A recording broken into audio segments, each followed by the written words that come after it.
What are some of the things that you're seeing the entrepreneurs are doing wrong in terms of removing themselves from the day-to-day?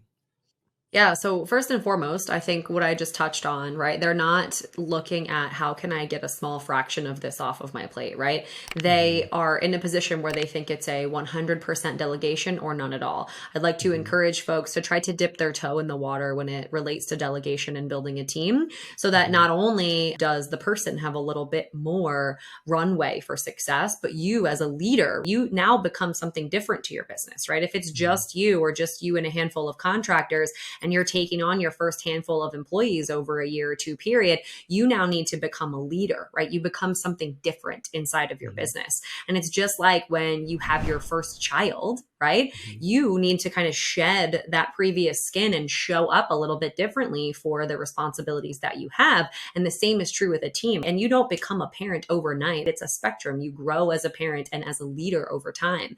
And so exercising that and getting really used to that is going to be really, really helpful.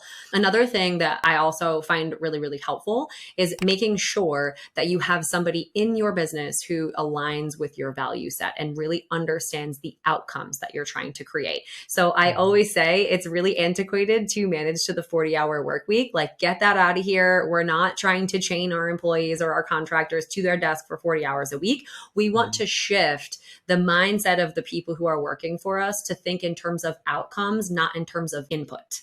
Right? So we don't want them to spend 40 hours doing something just because they have to, right? We can start to create a high performing team by thinking about some of those things.